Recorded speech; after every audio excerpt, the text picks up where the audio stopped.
on est dans le Pardesim, on est dans le portique 19, on est au chapitre 4. Donc la dernière fois, on avait évoqué superficiellement le passage central, la ponctuation. On avait lu un passage du Zohar, enfin des Tikkuné Zohar, qui est le passage fondamental pour comprendre la ponctuation du nom Yod Ke Vav Ke. Maintenant, il ne faut toujours pas perdre le but. Ça sert à quoi? Ce n'est pas pour faire des exercices. Ça sert à indiquer un mouvement, puisque on va dire déjà simplement, ça va donner une autre prononciation au nom Yod Ke Vav Ke. Le nom Yod Ke Vav Ke, on verra dans le portique d'après, si Dieu veut, la manière habituelle qu'on a de le ponctuer. Il y a une manière habituelle de le ponctuer. Le Rama qui va remarquer que, par exemple, dans la Bible, il n'est jamais ponctué avec 4 fois patar, ou 4 fois kamat, ou 4 fois serré, ou 4 fois ségol. On ne voit pas ça dans la Torah. On ne peut pas le prononcer. D'accord, mais quand bien même. D'accord. Donc, ça sert à quoi ces ponctuations? Ces ponctuations, ça servait à quelque chose. Ça servait à pouvoir appliquer le nom Yod Ke Vav Ke, qui est un nom global, et pour pouvoir le différencier en fonction des séphirotes. Il ne faut jamais perdre le but. Ça sert à ça. Très bien. Ce texte du Zohar, il venait nous expliquer que pour faire cette opération, il fallait passer par la ponctuation. Ne perdons pas le but, d'accord? Et c'est pour ça que nous avions passé en revue les 9 voyelles, et concernant Malchut, il n'y avait pas de voyelles. Très bien. Et pour expliquer cette chose complexe, parce qu'évidemment, le Zohar, c'est pas simple, on avait passé en revue les voyelles, et le texte du Zohar nous avait donné des indications sur le nom de ces points voyelles. D'accord? Pourquoi le kamas il s'appelle kamas, pourquoi le patar il s'appelle patar, le serré le ségol, tout en nous décrivant une dynamique qui permet de passer de l'un à l'autre. D'accord? Alors, ça, ce texte-là, je vais mettre le cours en ligne cette semaine, si Dieu veut, vous pourrez le revoir. Maintenant, on va passer à l'explication du texte. Donc, il faudrait avoir le texte d'un côté et l'explication du texte. Mais en tout cas, il va déjà nous donner le principe général. Vekavanatenu bo mevueret. Donc, ce que nous voulions, notre intention, ce que nous voulions par rapport à ce texte, à savoir, je répète, à savoir appliquer le nom Yod Ke Vav Ke, qui est un nom global dans la particularité de chacune de ces séphirotes, Eyot. Et donc ça c'est bien expliqué dans le texte, c'est-à-dire Eyot a séphirot nichlakot benekudatan, que les séphirotes sont divisés ou séparés par rapport à leur point voyelle, comme l'a établi Rabbi Shimon bar Yochai. Parce qu'effectivement, si on n'a pas un enseignement qui nous l'indique, avant de trouver que Kamat c'est Keter et Patar c'est Chochma, il y a du travail. D'accord? Donc il faut bien que ça provienne d'une tradition ou d'un élément qu'il a fait. Et ça, c'est le Zohar qui l'a fait. Bien qu'effectivement, il y avait d'autres textes avant, il citera après le Brit Menucha. Ve'im kolze. Mais effectivement, malgré tout cela, lo ne'esof yadenu melver buksat, nous n'allons quand même pas nous empêcher d'expliquer ce texte. Bien qu'il se suffise en lui-même, on va quand même l'expliquer un petit peu. Alors, on va commencer, alors il suit le texte, hein, d'accord? Mais on prend des citations du texte, parce qu'il ne va pas tout expliquer ligne à ligne, mais en tout cas, on prend. Ve'iyu yod ke vav ke bemalchut belo nekuda. On avait déjà précisé au début qu'il y avait 9 ponctuations qui correspondent à 9 séphirotes, mais on a dit que dans la malchut, il n'y avait pas de point. Pourquoi que dans la malchut, il n'y a pas de point? Gvar pirashnu beshar maoud vanaga, on a déjà expliqué dans la porte de la quidité et de la direction, ou beshar agvanim, et dans la porte des couleurs, chez kol asfirot mashpi'im ba malchut. Évidemment, les sphirotes ne sont pas des entités indépendantes et toutes elles influent dans la malchut. Ve'al yada em marot pehuloteen. Et par la malchut, elles vont montrer leurs actions.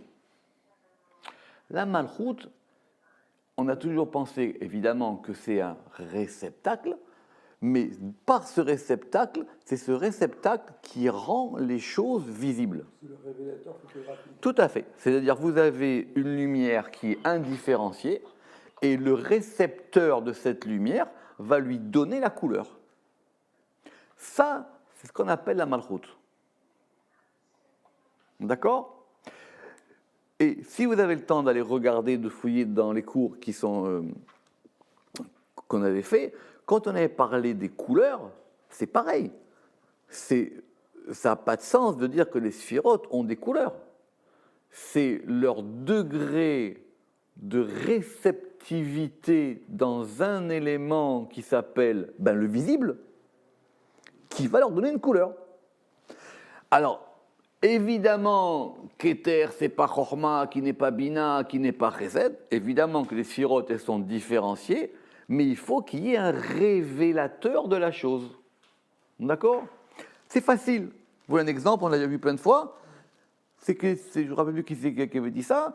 C'est comme le Shabbat ou c'est comme un peintre. Il peint, mais tant qu'il ne prend pas un moment de recul pour regarder derrière et voir ce qu'il a fait, il ne voit pas ce qu'il fait. Donc la malchut, c'est pour ça que ça s'appelle le Shabbat, c'est le moment de recul ou d'arrêt ou de repos qui permet de donner une teinte, puisque Gvan c'est à la fois une couleur, c'est à la fois une teinte et c'est à la fois une nuance. Vechen, et il en est de même, Aïnyan banekudot, il en est de même pour les points voyelles. Pourquoi ? Parce que la malchut, shei, mekabelet kol anekudot me'asfirot, elle reçoit tous les points voyelles des séphirot, les arot pe'ulotéen, pour montrer leurs actions. Autrement dit, on va y arriver doucement, c'est-à-dire quand on va ponctuer, on va lui donner à ce nom une nuance. Quelque part, c'est comme des couleurs. Et cette indication, cette nuance qu'on va donner à la chose, ça agit dans la malchut. Ou kefi kabbalata milemala, et en fonction de ce qu'elle reçoit d'en haut, ken peulata, c'est comme ça qu'elle va agir, l'étov ou les motav, pour le bien ou pour améliorer. Il n'a pas voulu dire pour le bien ou pour le mal, il a voulu dire pour le bien et pour le meilleur. D'accord ? L'étov ou les motav. Ok. Alors, après on a dit Ve'ilin enu nekudin de mechayavin kol sphira et sphira. Le texte avait dit et voici donc qui sont nécessaires pour chaque séphira. En inyana nekudot basphirot nekudot mamash. Évidemment, on ne peut pas dire qu'il y ait des points voyelles dans les séphirotes. Ça n'a pas de sens. Une séphira, c'est au-dessus de tout. Et là, à Kavana, chez En Ruhaniyut Asphirot, on veut nous dire que la spiritualité des sphirotes n'est pas délimitée, si ce n'est par ces nekudot. Il dit, c'est pour ça qu'il est dit, Ve'ilin inun nekudin de mechayavin. Ça veut dire, ce sont ces points voyelles qui sont nécessaires dans chaque séphira. Ça veut dire que c'est grâce à ça qu'on va pouvoir avoir une notion de la séphira. Ok. Alors maintenant, on va reprendre doucement. Prenons depuis le début. On avait dit qu'à Keter, on allait lui associer la lettre Kametz. D'accord ? On peut dire Kametz ou on peut dire Kamatz, mais on peut dire les deux. Et que donc, si on voulait ponctuer le Shem Yud Kevavke par rapport à Keter, il fallait lui mettre 4 Kamatz. Et pourquoi? Parce qu'on avait dit que ce kamatz-là, c'était quelque chose de... Donc kamatz, ça vient de kometz, de quelque chose qui est renfermé, de quelque chose qui est replié, comme un point. Un kometz, c'est un point fermé. D'accord? Parce que ça, c'est quelque chose qui est fermé dans la pensée. Le keter, c'est un degré caché. Ok. On avait déjà expliqué un petit peu ce texte dans la porte 10 et pas 9 au chapitre 3. Mais on va quand même ici l'expliquer de façon résumée. Donc, kametz, milachon aelem, kametz, ça indique quelque chose qui est caché, qui est refermé.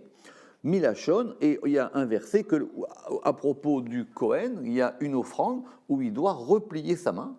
Et donc là-bas, il y a marqué Ve kamatz à Kohen, et le Kohen, il repliera. Kamatz, c'est ça qui a fait kametz. Ve akavana, qui kemo a kometz chez Adam, parce que de même que quand le poing d'un homme, il est fermé, en mi sheyeda ma shebetocho, personne ne sait ce qu'il y a à l'intérieur. D'accord?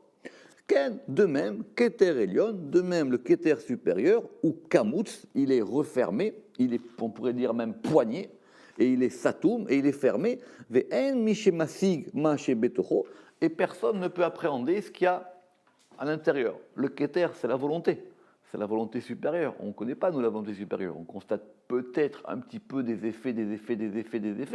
Mais quelle est la volonté supérieure, quelle est la couronne supérieure, quelle est la direction supérieure, ça c'est quelque chose qui nous est complètement inaccessible, et heureusement. Ouman deyou les gaves, et vous vous rappelez qu'on avait appris là-bas un exemple, on avait dit c'est comme le poing de quelqu'un, et on ne sait pas ce qu'il y a dedans. Le Rama, qui est un bon lecteur, il dit attention, Pirouche, un amachal domaine nimchal, il dit l'exemple qui a été pris, il ne correspond pas exactement. Pourquoi? Qui a commettre à Satoum, parce que quand on a un point fermé, parmi chez Loï Betocho Davar, ça se trouve des fois, il n'y a rien à l'intérieur. D'accord? Il dit, pourquoi? Qui a Sechel Loïshpot Imieshbo au Ein Bochlal. Parce que l'intellect humain, il ne peut pas savoir s'il y a quelque chose ou s'il n'y a pas quelque chose à l'intérieur du Keter. Vela Ve'amar, chez En Kelanimshal, Deinu a Keter. Il dit évidemment qu'on ne peut pas appliquer à ça au Keter, bien que le Keter, il s'appelle aussi le Aïn, le rien. Oui, des fois quand on dit le Aïn, il y a le Aïn et il y a le Aïn, c'est pas pareil. D'accord? Le Aïn, c'est la négation. Le Aïn, ça veut dire on ne sait pas. D'accord? Aïm le Shachem Bekir Benou im Aïn, c'est la question qu'ils ont posée. Ah, mais ça, c'est une autre histoire. Kilo mipne aelem aensof shebetocho yachrish adam etziyuto. Ce n'est pas parce que le ensof qui est caché à l'intérieur du Keter qu'un homme va pouvoir, chas shalom, dire là-bas il n'y a rien. D'accord? Quand on dit il n'y a rien, c'est par rapport au fait qu'on ne voit pas. Donc il dit l'exemple qu'on a pris du point fermé, ok, mais faites attention, ce n'est qu'un exemple. Et ce qui est à l'intérieur, c'est quelque chose qui est caché dans la pensée. Pirouche, c'est-à-dire, évidemment, on ne peut pas contredire le fait que ça existe, il y a bien quelque chose. Mais simplement, ce qui est à l'intérieur de ce keter, c'est caché. Et cette chose qui est cachée, on appelle ça la marshava. On appelle Shenikre Marshava, ou Betora Keter, ou Satum Baketer, Shenikra Marshava. C'est pour ça qu'il y a une pensée dévoilée et il y a une pensée cachée. Cette pensée cachée, c'est ce degré auquel on n'a pas accès. Il y a une pensée cachée, il y a quelque chose qui dirige tout. Après, il y a des choses qui vont se dévoiler. Et c'est ça qu'on a appelé Ila Tailot, c'est ça qu'on a appelé la cause de toutes les causes. Pirouche. Chez Ila les Chol Séphirot, parce que c'est la cause de toutes les Séphirot, qui sont Ilot, qui sont donc des conséquences, les Kol Alulim Mehem, et qui sont alors, les Séphirot, qui sont les causes de toutes les causes qui sont causées par elles. Puisqu'évidemment, vous vous rappelez, d'accord, donc Keter, ça fait Chorma, Chorma, ça fait Bina, etc. Donc chaque sphira, c'est la cause d'une autre cause. Et elle est en même temps la conséquence ou le causé de la sphira qui est au-dessus. Ça, c'était le début, vous vous rappelez, ça, c'était le Béaba. Vers Kavana, et donc ça veut dire que c'est ce Keter qui est le Matsil à Séphirot, qui est donc celui qui va émaner les Séphirot. Et on avait dit là-bas qu'on appelait ce Keter Ila Tailot Karinanle. C'est comme ça qu'on le nomme. Pirouche qui en Hashem Azeh Moré Alatzmoto Chaz Shalom. C'est ça, le Keter. Il faut faire très attention à cette histoire de Keter, évidemment, dans toute l'histoire du livre de Kabbalah. Il dit même quand on lui donne un nom, c'est pas vraiment son nom. Donc même quand on va dire que Keter, c'est la pensée, c'est pas exactement qu'on l'a nommé. Qui en Shem Sheyakbileu que des pirachnu, parce qu'il n'y a aucun nom qui peut le définir. Avalou Shem Mouchal, simplement c'est un nom emprunté, c'est-à-dire il fallait bien trouver un nom, donc c'est un nom qu'on a emprunté. Chez Anu Machinimoto, Ken, et nous le nommons ainsi. Les afrin pour pouvoir opérer une distinction, que chez Anu Medabrim Beila ou Balulim, quand nous allons parler de la cause ou du causé. Très bien, ça c'était pour la notion de Keter. Donc je répète, Keter lié au Kamatz, lié à la Machashava qui est fermée, et Kamatz, ça veut dire ce qui est Kometz, ce qui est refermé, ce qui est caché, ce qui est poigné. D'accord? Très bien. Vous l'appelez Keter, ou vous l'appelez Keter, mais en tout cas, même quand vous allez lui dire un nom, c'est pas, on peut pas l'appeler, quoi. Et vous pouvez pas, quand on dit, parce qu'appeler, c'est aussi le fait de l'appeler pour qu'il vienne, quoi. Et ça, même en hébreu, ça a ce sens-là. Alors, après, on avait dit que quand on descendait, que ce degré caché qui s'appelle le kometz, qui est le kamatz, maintenant, il va s'ouvrir et il fait un patar. Donc, tout le monde connaît comment ça marche les points voyelles, d'accord? Donc, le kamatz, c'est un trait horizontal avec un petit point, avec un petit point en dessous, alors que le patar, c'est simplement c'est ça. Les Tikkun Zohar, ils appelleront ça une étendue. C'est un rekia. C'est comme un ciel. Oui, tout à fait. Les Tikkun Zohar, ils appellent ça un rekia. Ça s'appelle des rekiain. D'accord? C'est un plan. C'est un plan. D'accord? Ça s'appelle patar.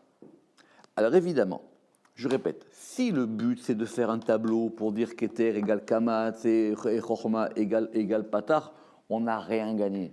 D'accord? Maintenant, il dit, à Kavana, qui Chochma poteach, il faut qu'on comprenne comment ça s'enchaîne. Parce que la Chochma, elle va ouvrir, ou Megala, et elle dévoile ce qui est caché. Donc, vous avez un degré de Keter, du coup, on va faire un petit résumé récapitulatif des sphirotes. Donc, on a Keter, c'est le degré qui est caché, et la Chochma, c'est le degré qui va se dévoiler. Mais ça dévoile quoi? Ça dévoile ce qui est caché dans le Keter. Tout à fait. Et d'un autre côté, parce qu'effectivement, vous ne pouvez pas dévoiler s'il n'y a rien à dévoiler. Donc, il faut dévoiler quelque chose qui vient après. Velo sheyid gale bachokma chaz veshalom. Mais c'est pas que ça se dévoile dans la chokma. Ki sham gam ken en asaga. Parce que même la chokma, on ne peut pas percevoir. Aval, mais à Kavana, qu'est-ce qu'on veut? Chez la chokma megala aketer, que la chokma, elle va dévoiler le keter. Bema she'etzil abina par rapport à ce que va émaner la bina. C'est pour ça que ces trois sphirotes, elles marchent ensemble. C'est pour ça qu'en général, on les appelle kachav, keter, chorma, bina.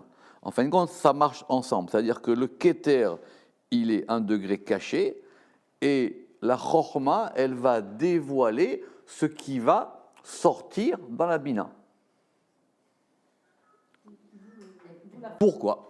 Veze kivayen betsurat aleph. C'est pour ça, si vous vous en souvenez, qu'on avait dit que ça ressemblait à la forme d'un aleph. Pourquoi?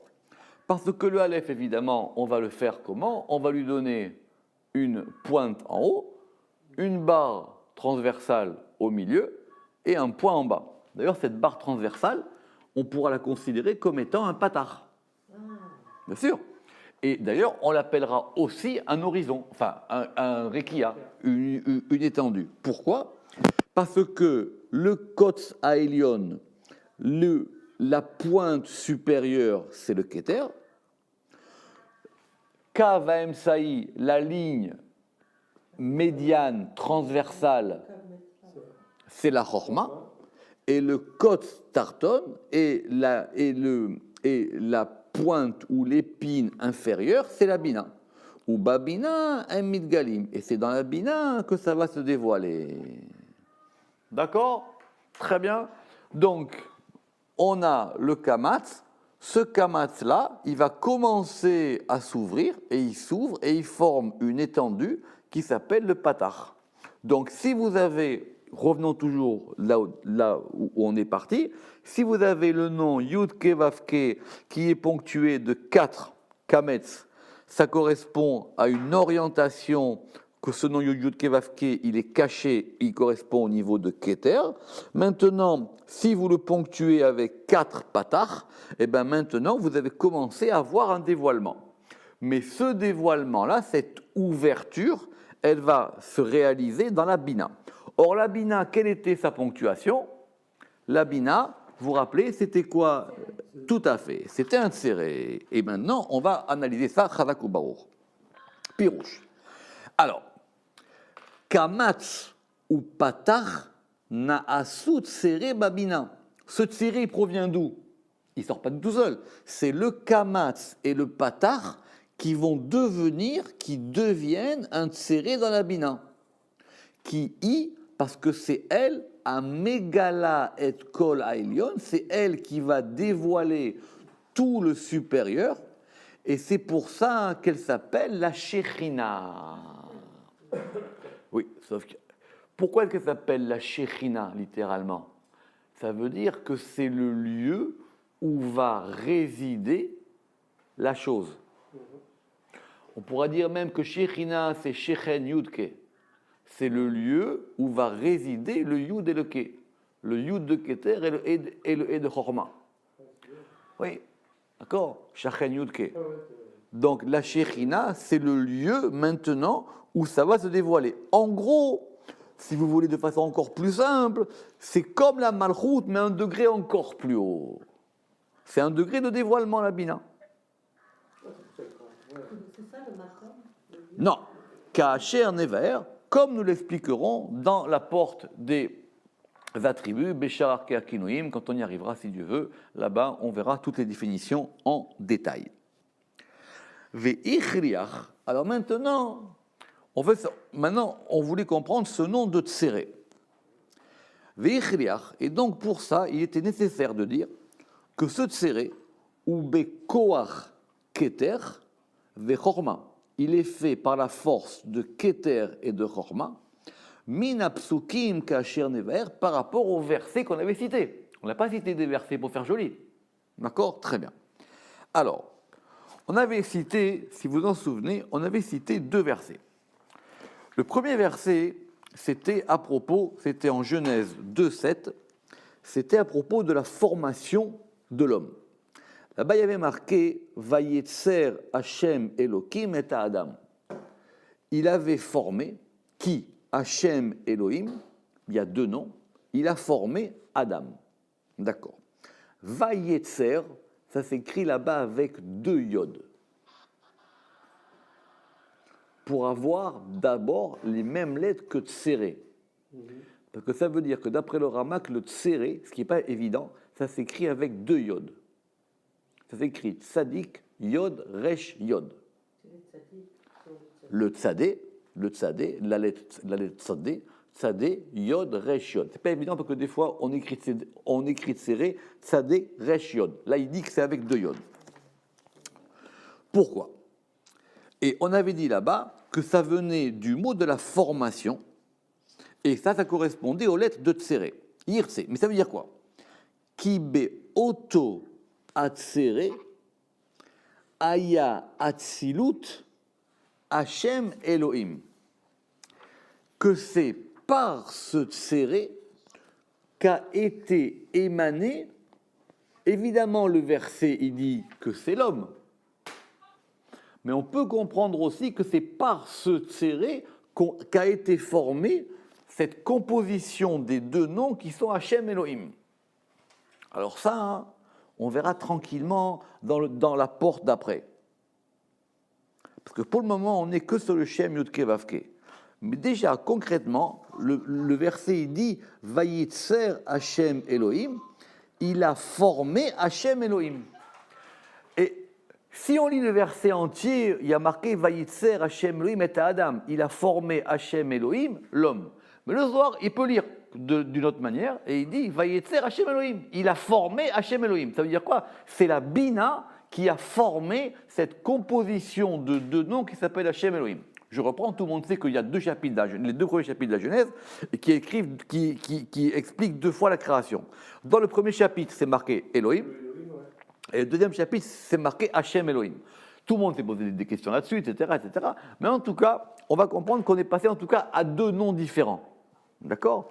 Alors il dit maintenant, il faut lire ce verset littéralement. Vayetzer Hashem Elohim, c'est le tséré, c'est-à-dire la bina, qui a formé cette composition de deux noms qui s'appelle Hashem Elohim. Chez où à Bina, et pourquoi? Parce que la Bina. Alors, vous me dites si je vais trop vite, évidemment, parce qu'il expliquera tout ça dans la porte d'après.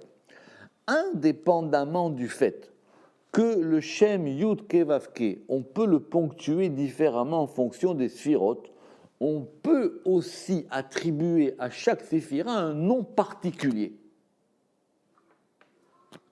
Est-ce que c'est clair ça, ou vous voulez que je vous l'explique? C'est-à-dire, indépendamment du fait que le Shem Yud Kevavke, c'est le nom global, c'est pour ça d'ailleurs que c'est le nom principal dans la Bible, c'est pour ça qu'on le traduit par l'Éternel, c'est le nom le principal, ça ne manque pas les noms divins dans la Bible. Maintenant, donc, on peut aussi attribuer à chaque séphira un nom particulier. Et le nom qui correspond à la Bina, c'est quoi? C'est le nom Yod Ke Vav Ke qui va être ponctué avec les voyelles de Elohim. C'est expliqué dans le Zohar, ça. Chez ou Bina, chez Nikret, Yod Ke Vav Ke Elohim. Et d'ailleurs, ça par contre, on le trouve dans la Torah. Quand vous avez, par exemple dans les psaumes, on peut le trouver dans les psaumes, vous avez le nom Yod Kevavke et il est ponctué E-O-I. Elohim, c'est quoi? C'est E-O-I. Si vous prenez la ponctuation, c'est E-O-I. Donc vous prenez le Shem Yod Kevavke et vous lui mettez E-O-I. En fin de compte, c'est quoi le E? C'est un Chataf Segol, c'est-à-dire un Segol avec un Sheva pour ceux qui connaissent. Le O, c'est un Cholem et le I, c'est un Chirek. D'accord? Et ça, c'est ça le mouvement particulier de ce nom, qui est lié à la Bina. Veillez Gamken, El Atzere, Shete Yodin, Shebepatsuk Vayetzer. Et c'est pour ça que là-bas, on va mettre deux yods pour pouvoir faire que le nom Vayetzer, il forme Tsere avec deux yods, pour que ça soit exactement les mêmes lettres. Ok. Alors il dit maintenant toujours la même question, c'est que si on avait déjà une preuve de ce verset, pourquoi est-ce qu'on nous a ramené un deuxième verset? D'accord, ça c'est le truc de Béaba de l'étude. Si on a un verset, pourquoi il nous ramène deux? Il veut nous dire qu'il connaît des versets, il peut te ramener toute la Bible. Et donc on avait ramené un deuxième verset qui est plus compliqué, qui est dans Isaïe 26,4. Alors il y a marqué Ki beya Hashem tsur olamim. Alors c'est un verset très connu parce qu'il est cité souvent dans les livres de Kabbale, et dans son sens propre, il dit qui, parce que Beya avec Ya, Hachem, Yud Kevavke, Tsur Olamim, il est le rocher des mondes. C'est ça que ça veut dire littéralement. Tsur, c'est le rocher, c'est la roche, d'accord? Il est le rocher des mondes. Ça veut dire que c'est lui qui tient les mondes, c'est lui qui est le côté, parce qu'un rocher c'est quand même dur et on peut s'y accrocher. D'accord. Hein? Et là-bas, on a Tsur. Pas pareil. Ah ouais, il manque beaucoup de choses, d'accord? Alors, qui beya Hachem soit. Si déjà on avait serré dans Vayetzer, pourquoi est-ce que j'ai besoin qu'on me ramène ce deuxième verset? C'est ça la question qu'il pose. Ou mipne chez pasukze eno echrach gamour. Et puisque ce premier verset n'est pas vraiment une bonne preuve, qui a draba, misham nire chez abina yatsar qui plutôt, parce que de là-bas on voit que la bina c'est elle qui forme. Or, nous, ce qu'on veut comprendre, c'est comment est-ce que la bina elle-même, elle est une forme. Enfin, oui, alors, c'est pas évident son argumentation. Il dit, le premier verset, il suffit pas, parce qu'il dit, qui adraba misham nire chez bina yatsar kipshuto, que c'est la bina qui a formé. Alors, nous, ce qu'on veut comprendre, c'est comment est-ce que la bina, elle a été formée. C'est les deux. Quand on dit que tséré, c'est la forme, c'est le fait que la bina, elle donne une forme, et en même temps, on veut comprendre comment est-ce que la bina, elle est formée. Pourquoi? Parce que quand on a dit vous me dites c'est trop vite, quand on dit que Keter, il est kometz, on parle de ce qu'il est, pas de ce qu'il fait. Enfin, on parle des deux. Quand on dit que Chorma, il est patar, ça veut dire il ouvre, et c'est aussi une ouverture. Alors il dit, pour la Bina, on a eu besoin de nous ramener deux versets. En tout cas, qu'est-ce qu'on va gagner du deuxième verset? Pourquoi? Vegam nefaresh tsere bebina, ve'amar vayetzer Hashem Elohim. Ki tsere shebabina, ki tsere shebabina yatzar. Parce que donc c'est le tsere qui est dans la Bina qui a créé, qui a formé. Ve'en echar, et il dit c'est pas une preuve. Parce qu'on a déjà expliqué dans la Hydra Rabbah, dans la grande Hydra, à propos de ce même verset Vayetzer, Dainu Tsar Tsura Go Tsura. C'est compliqué, mais évidemment, on veut comprendre, ça veut dire quoi ce verset déjà, Vayetzer Hashem Elohim, que Dieu, il a formé l'homme. Et là-bas, il y a deux yods. À la vérité, on aurait pu l'écrire avec un seul yod. Et là-bas, le Zohar, il dit qu'il a formé une forme dans une forme. Tsar, tsura, go, tsura. Il a formé une forme à l'intérieur d'une forme.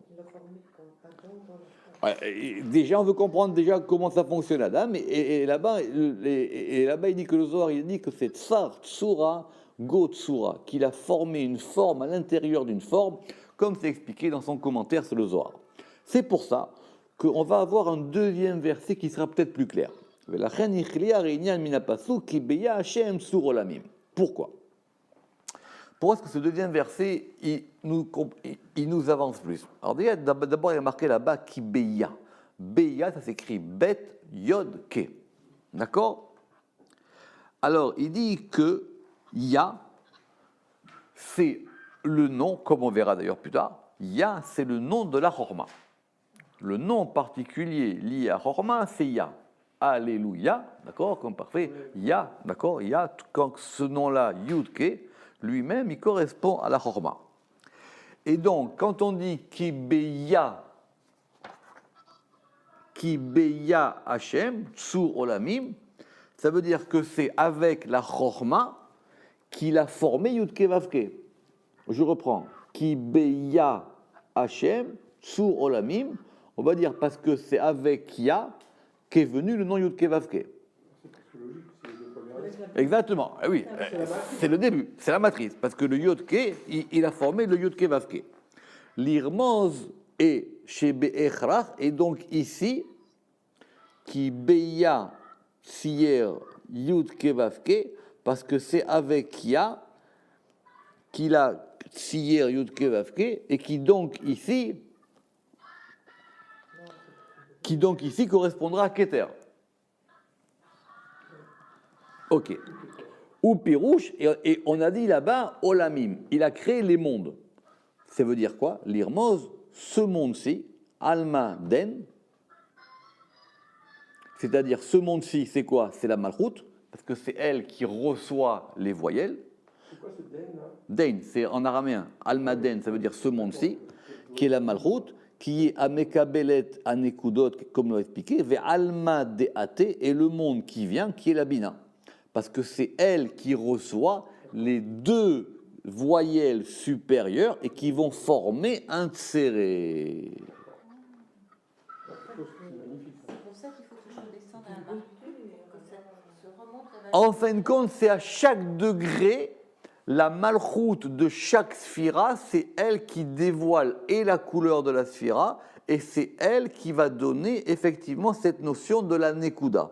C'est très compliqué les nekudot, parce que c'est à la fois, c'est comme dans un mot, quoi. Vous avez le mot, enfin les lettres, elles forment l'ossature, et les voyelles que vous allez mettre, elles vont à la fois ancrer ce mot, et en même temps, elles lui donnent une orientation plus haute qu'on a.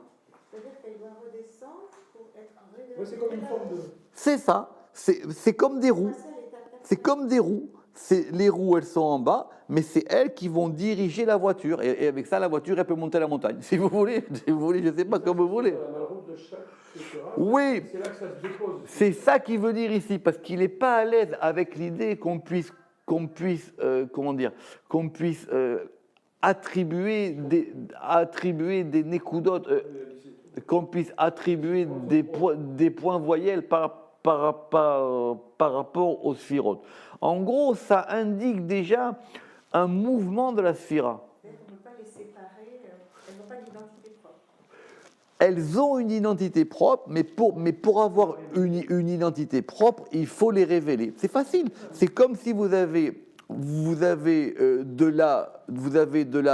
la lumière invisible, et si vous voulez maintenant révéler cette lumière invisible, eh ben, il vous faut un prisme, ou il vous faut un écran, ou comme on avait dit au début, il vous faut un révélateur, et c'est ce révélateur qui va donner la chose. C'est l'interaction perpétuelle. Tout à fait. C'est-à-dire de contenir et d'être contenu. Mais tant que vous n'avez pas quelque chose qui révèle ce que vous avez en vous, vous ne savez pas si vous l'avez ou pas. C'est le principe de la lumière. Oui, c'est le principe, effectivement.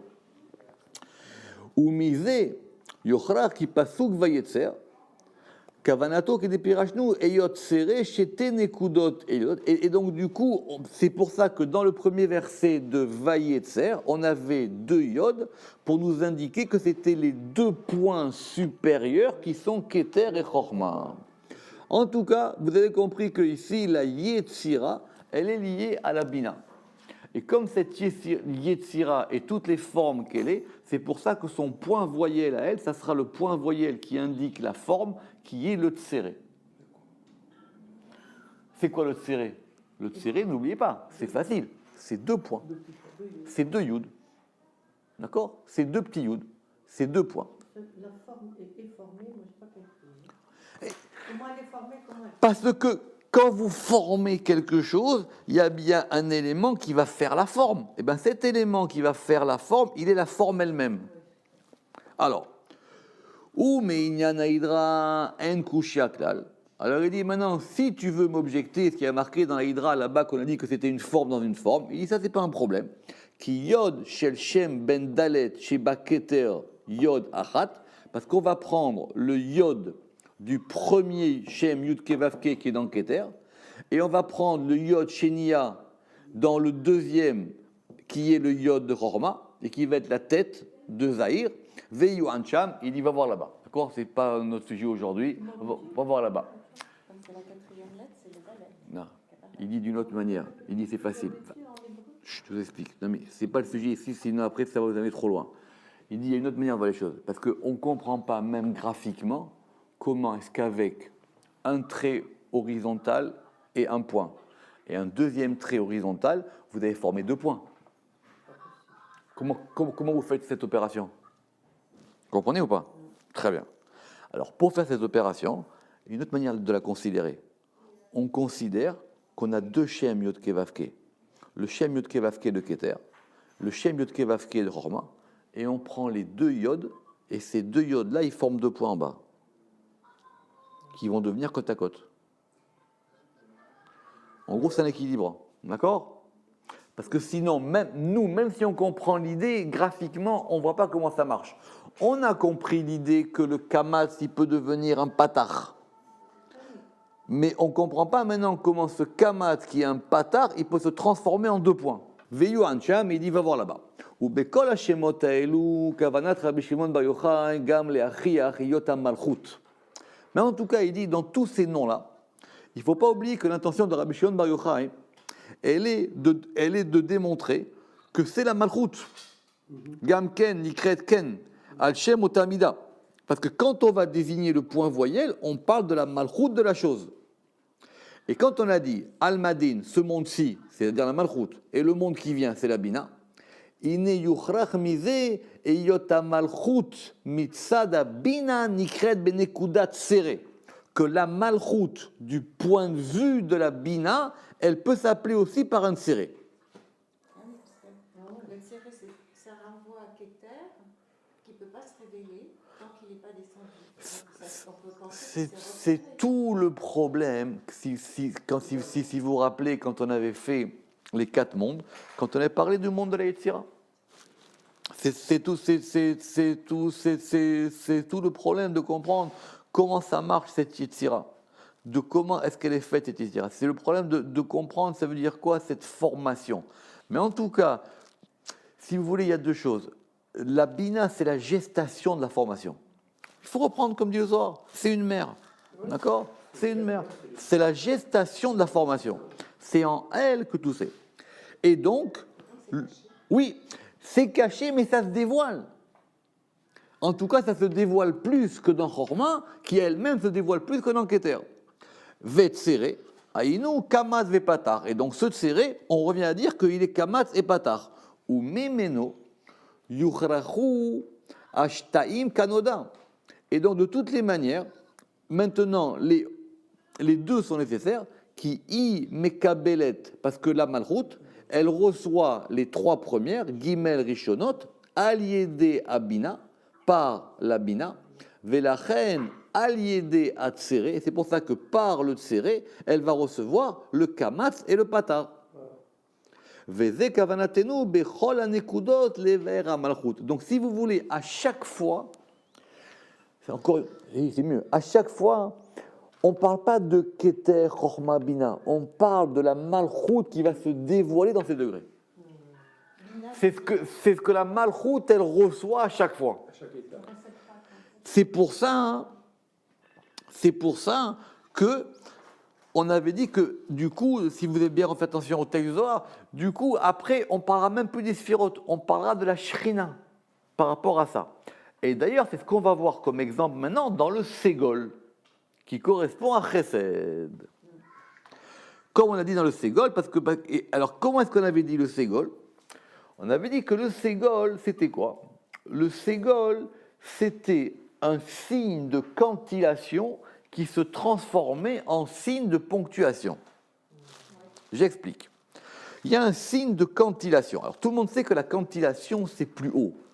Parce que si vous commencez à chanter une chose, déjà, vous êtes arrivé à un degré beaucoup plus haut. Déjà, c'est écrit au-dessus des lettres. Très bien. Alors, bon, genre, ce degré supérieur qui est au-dessus, ça s'appelle les théamim. Ça s'appelle les signes de cantillation. Très bien. Ces signes de cantillation, ils sont encore plus élevés. Maintenant, effectivement, c'est une question qu'on pourrait poser ici. Il aurait été plus simple de dire que, puisque ça redescend, pour passer du serré au ségol, il suffit juste de rajouter un point. Il suffit juste de rajouter un point entre les deux. Très bien. Le Zohar ici, il a compliqué l'histoire. Il a dit non.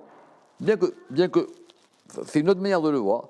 Il dit que pour comprendre ça, c'est un signe de cantillation qui s'appelle le ségolta. Ce signe de cantillation qui s'appelle le ségolta, d'abord, il n'est pas placé sous la lettre, il est placé au-dessus de la lettre. Et c'est quoi ce ségolta ? Ce ségolta, ce sont 3 points qui forment un triangle. Ça veut dire que vous avez un point en haut et 2 points à la base du triangle. C'est ça le ségolta. D'accord ? Très bien.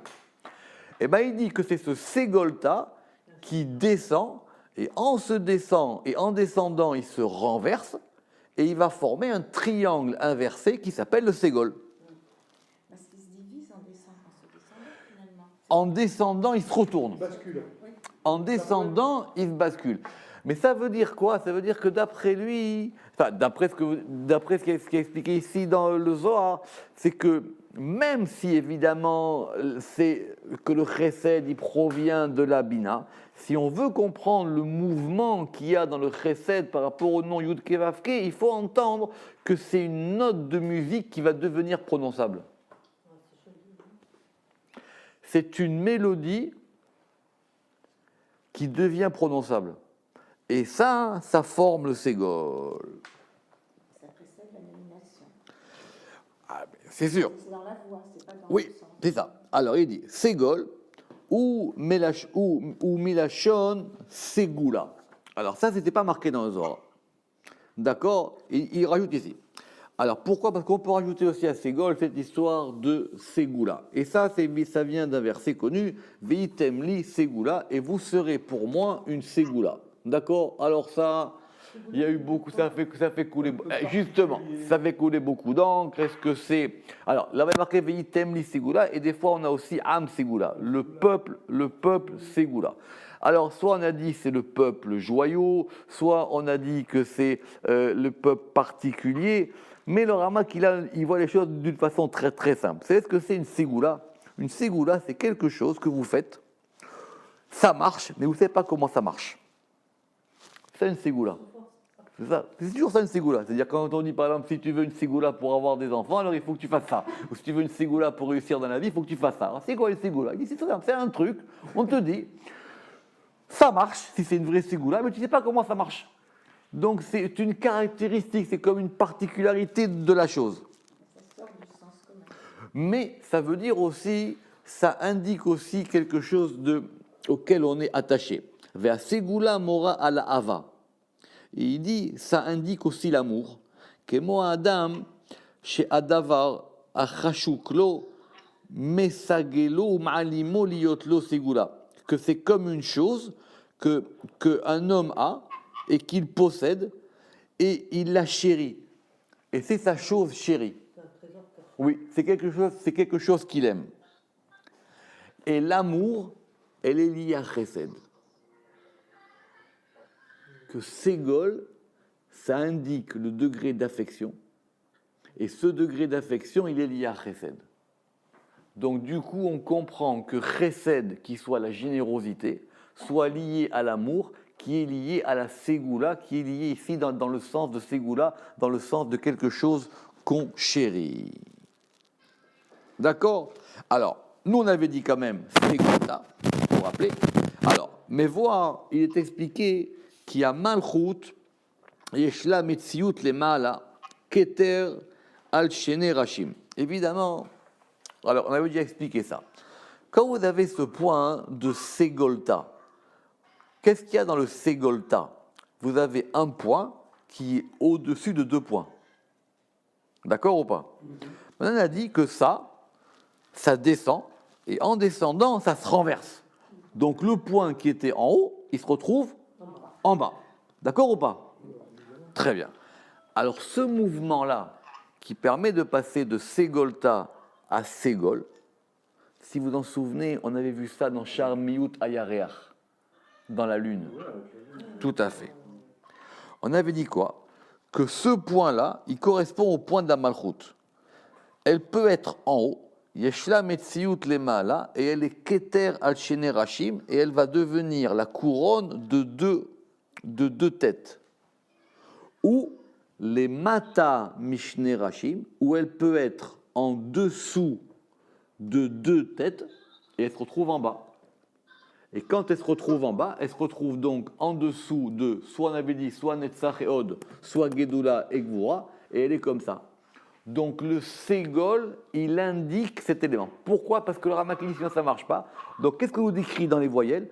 On nous décrit les déplacements de la malchut. Et ce sont ces déplacements de la malchut qui font les points. On va arrêter là pour aujourd'hui. On reprendra la semaine prochaine. Baruch Adonai Leolam. Amen ve Amen.